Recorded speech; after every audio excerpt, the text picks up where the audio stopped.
I have to do this because this is not I'm speaking.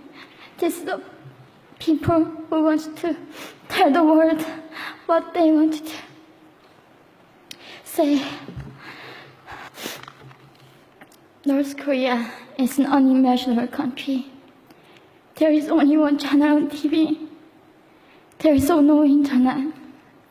We aren't free to sing, say, wear, or think what we want. North Korea is the only country in the world that executes people for making unauthorized international phone calls.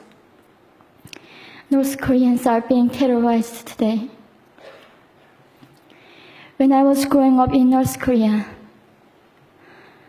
I never saw anything about love stories between men and women. No books, no songs, no press, no movies about love stories. There is no Romeo and Juliet.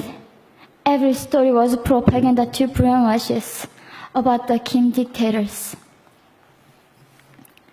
I was born in 1993, and I was abducted at birth, even before I knew the words freedom or human rights.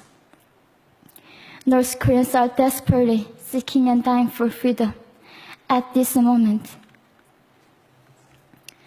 When I was 9 years old, I saw my friend's mother publicly executed. Her crime, watching a Hollywood movie, expressing doubt about the greatness of the regime can get 3 generations of a family imprisoned or executed.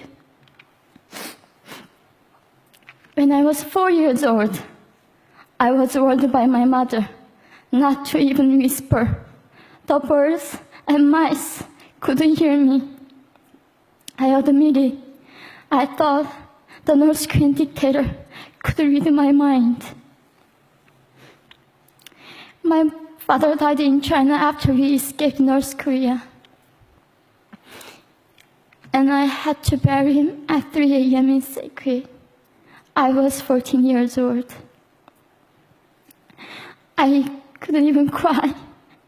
I was afraid to be sent back to North Korea. The day I escaped North Korea, I saw my mother raped.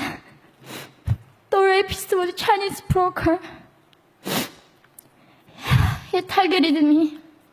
I was 13 years old. There is a saying in North Korea, women are weak, but mothers are strong. My mother allowed herself to be raped in order to protect me. North Korean refugees, about 300,000, are vulnerable in China. 70% of North Korean and teenage girls are being victimized, sometimes sold for as little as $200. We walked across the Gobi Desert, following a compass. When they stopped working, we followed the stars to freedom. I felt only the stars were with us. Mongolia was our freedom moment. Death or dignity. Armed with knives, we were prepared to kill ourselves if we were going to be sent back to North Korea. We wanted to live as humans.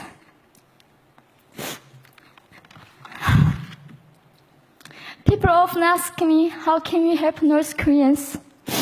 There are many ways, but I would like to mention 3 for now. 1, educate yourself so you can raise awareness about human crisis in North Korea. 2, help and support North Korean refugees who are trying to escape to freedom. 3, petition China stop repatriation.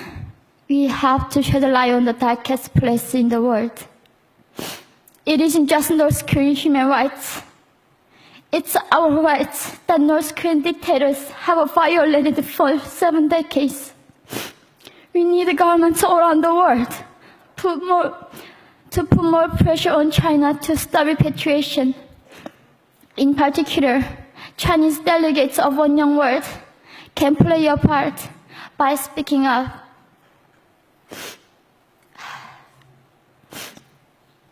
North Korea is indescribable. No humans deserve to be oppressed just because of their birthplace. We need to focus less on the regime and more on the people who are being forgotten. One Young World, we are the ones who will make them visible. Fellow delegates, please join me as we make this a global movement to free North Koreans.